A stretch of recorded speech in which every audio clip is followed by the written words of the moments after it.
Thank you all for tuning in to Expressions from the Heart Forgiveness series. I hope you will have gained something that will help you on your own journey. I'd like to share with you some insightful information as noted in part one from the Mayo Clinic article written in July of this year.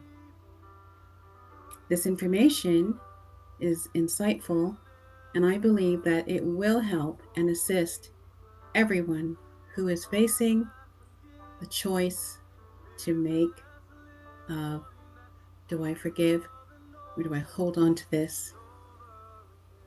The article reads as follows: Who hasn't been hurt by the actions or words of another? Perhaps a parent constantly criticized you growing up, a colleague sabotaged a project, or your partner had an affair. Or maybe you've had a traumatic experience, such as physical or emotional abuse. These wounds can leave lasting feelings of resentment, bitterness, and anger, and sometimes even hatred. But if you hold on to that pain, you might be the one who pays most dearly. By embracing forgiveness, you also can embrace peace and hope. Consider how forgiveness can lead you down the path of physical, emotional, and spiritual well being. Forgiveness means different things to different people, but in general, it involves intentional decision to let go of resentment and anger. The act that hurt or offended you might always be with you, but working on forgiveness can lessen the act's grip on you. It can help free you from the control of the person who harmed you. Sometimes forgiveness might even lead to feelings of understanding, empathy, and compassion for the one who hurt you. Forgiveness doesn't mean forgetting or excusing the harm done to you. It also doesn't necessarily mean making up with the person who caused the harm. Forgiveness brings a kind of peace that allows you to focus on yourself and helps you get on with your life. Letting go of grudges, bitterness can make way for improved health and peace of mind. Forgiveness can lead to healthier relationships, improved mental health, less anxiety, stress, and hostility, fewer symptoms of depression, lower blood pressure, stronger immune system, improved heart health, improved self esteem. Being hurt by someone, particularly someone you love and trust, can cause anger, sadness, and confusion. If you dwell on hurtful events or situations, grudges filled with resentment and hostility can take root.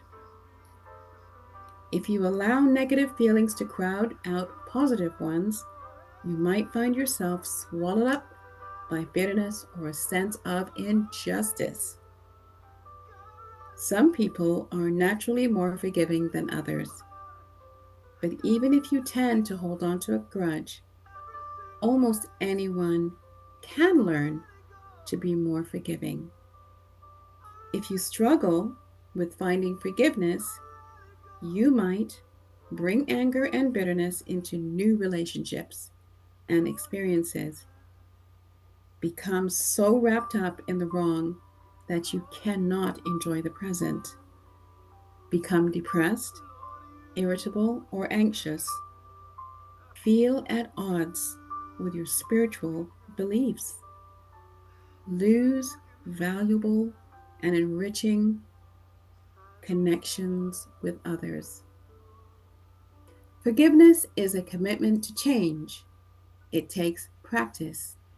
To move forward, forgiveness, you might Recognize the value of forgiveness and how it can improve your life. Identify what needs healing and who you want to forgive.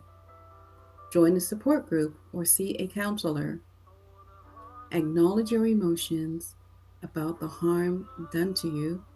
Recognize how those emotions affect your behavior and work to release them.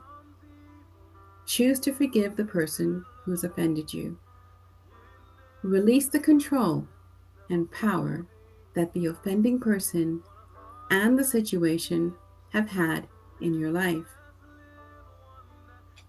Forgiveness can be hard, especially if the person who hurt you doesn't admit wrongdoing.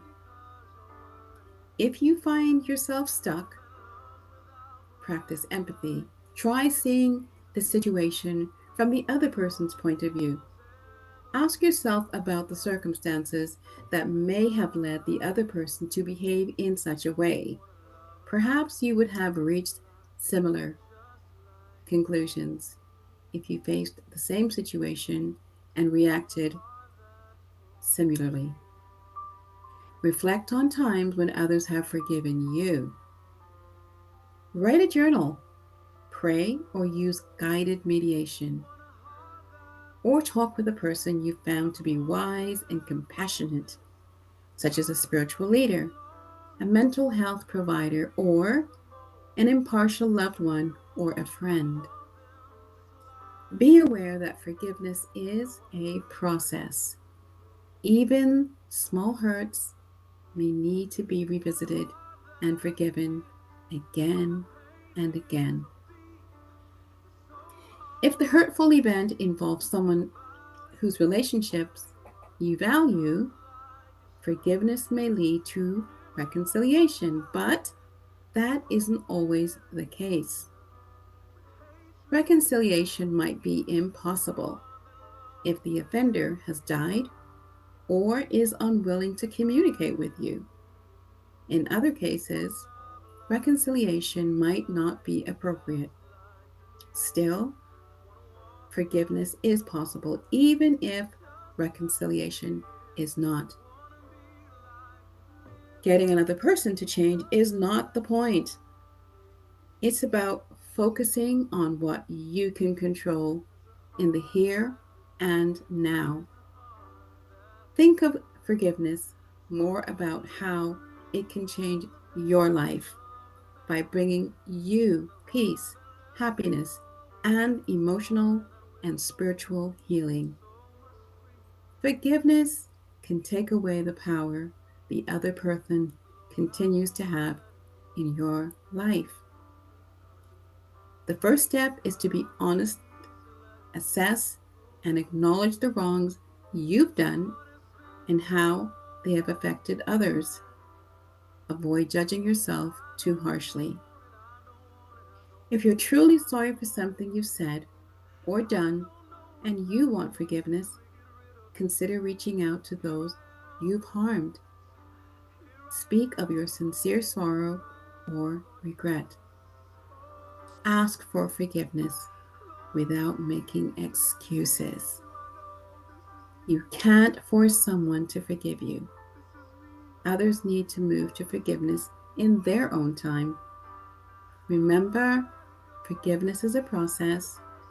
Whatever happens, commit to treating others with compassion, empathy, and respect.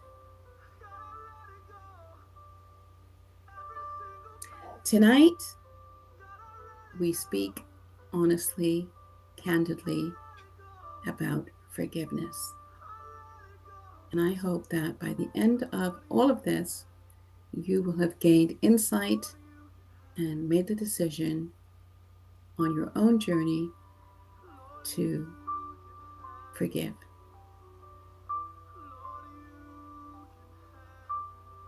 Thank you for tuning in. This is Sharon Hellman with Expressions from the Heart.